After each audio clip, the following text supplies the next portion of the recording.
Like, don't at me. LeBron, as any icon, is polarizing. Of course, he's a black man Well, who's that too. successful. Yeah, That too. I mean, that's a huge thing. And racism's a thing. it sucks that we don't have Chance and Gary to riff on this right now because I'm sure they can get into that for sure.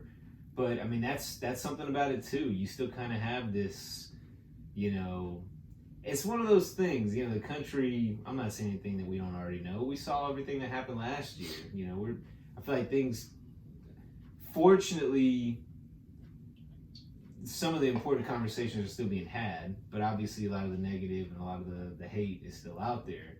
So you're dead on about that. I'm sure there are people out there that can't respect and appreciate him for that just because of their ignorance and their hatred and how they were raised and their his time all that period, kind of shit.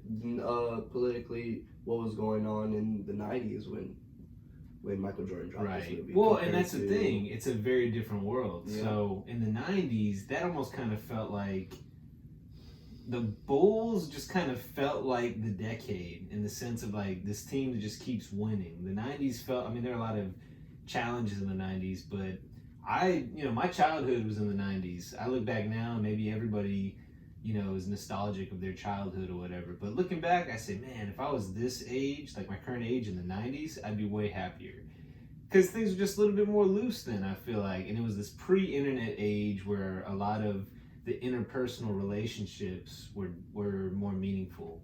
That's the weirdest thing for me, I think, in my generation, is having a childhood at least of some, pre-technological connection, whatever, with the internet and all that kind of stuff and cell phones, to now it's everywhere. Well, scamming became a thing too, with internet or technology advancement.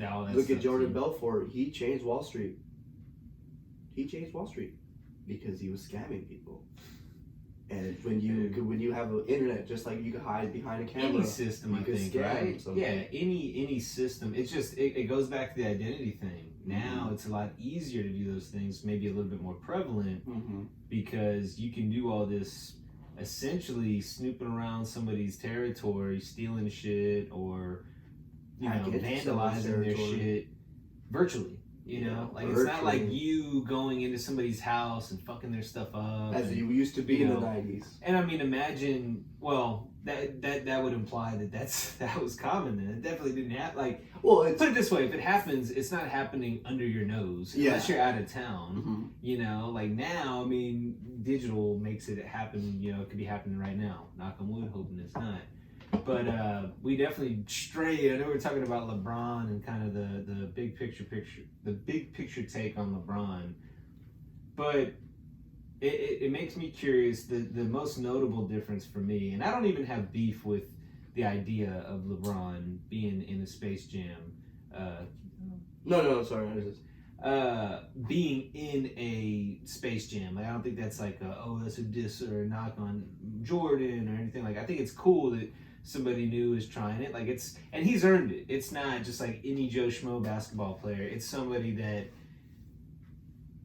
is, the best player of their generation, but then on top of that is transcends the sport. And that's the big thing with LeBron, and that's why I bring up, there are going to be the critics that want to talk about, I wish he was a little bit more accountable for the things going on in Hong Kong, which, I don't disagree with.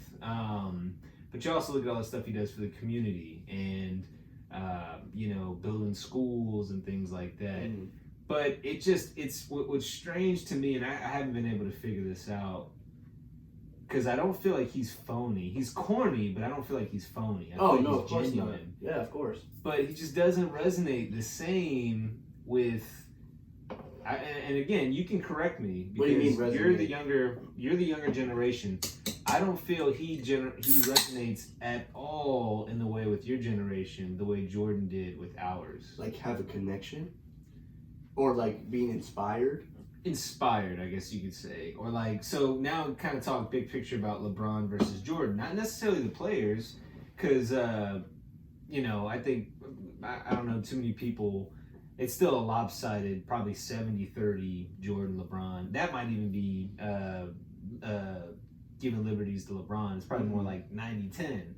There are some people out there that might say he's better. I don't think that. I think Jordan's better, but as an icon, though, and as, global reach and as business mogul and all these different things that he's involved in. I mean, Spring Hill Productions is going to make him a millionaire, or a billionaire, I should say. So it's kind of crazy when you look at it from that standpoint. So help me understand from the youth perspective, because theoretically the metaphors are there, right? You're growing up, right? When you're in your early childhood, this guy is destroying the league, winning, he's the best player, but there's a massive difference between Jordan and LeBron. The only difference I can think of is just the undeterred success. Like, Jordan never didn't win the championship when he was in it. Now, granted, we're forgetting about the third player. The third player that was always involved in every discussion. Okay. Kobe Bryant. So that's something, okay, and you, when I told you about the docket ahead of time, you mentioned Kobe, and this just shows kind of like our generation's lack of, I guess, awareness, I guess, on Kobe's impact, because growing up, and I've said this on the pod, we had a whole, episode right after Kobe passed, RIP. I was never a fan when he played. He was the villain. I'm a Rockets fan. He would always beat the Rockets. The Lakers are, the America's team. They get all the calls, all that kind of shit. So there's every reason to go against him, go against his team, and all that kind of stuff. And I just despised him, as a player. Like, sports hate. Not like I hated him, like, fuck that guy. But when he's playing, fuck that guy. The second I found out he died, I was devastated. I was sad. I teared up. I cried a little bit. And it was just kind of like a wow.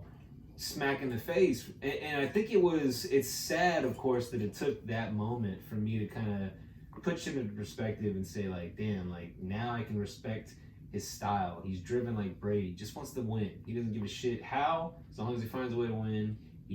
That's what he wants. He was inspired by Jordan. He might have been an asshole, that's kind of the Jordan thing. But I didn't realize, I mean, of course, Kobe's, top 20, top 10, top 30, wherever you want to have him on one of your all-time lists. So I'm not blind to his influence, but I was surprised how massive the support was, and it made me really realize that the him versus LeBron for your generation, that's a real question, like, as far as like influence. And you reminded me when you texted me earlier about Kobe. I was like, dude, I didn't think about that. I'm glad you brought it up. So let me stop talking and let you riff for a while. So the whole implementation of Kobe, the reason why I say that is because I feel as if they did have like a competitive base between LeBron and Kobe. I mean, but you gotta understand, I guess, the differences between LeBron and Kobe. LeBron, he got drafted by Cavaliers. Kobe went to Los Angeles. And then I guess age as well. A lot could happen in a year, as we say. Kobe was 17 years old. LeBron was 18. I think Kobe definitely was a harder worker. Well, at least they made it seem that way, right? Right, more of a, like a beast, I know what you like mean. A Mamba. Not even, not even that LeBron's not a hard worker. Yeah. But I know what you mean. Like, his focus more than anything is on hard work. Exactly. Not to say LeBron's not, but LeBron's also worried about the brand, the image, everybody's perception of what he's saying. Exactly. Kobe didn't care. Kobe called it out how it was. LeBron would stay quiet. And nobody likes it when you stay quiet. Because Kobe Bryant had no shame in being who he was. And I'm not saying LeBron was shameful. What I'm saying is that he was careful. Oh, that was a good one.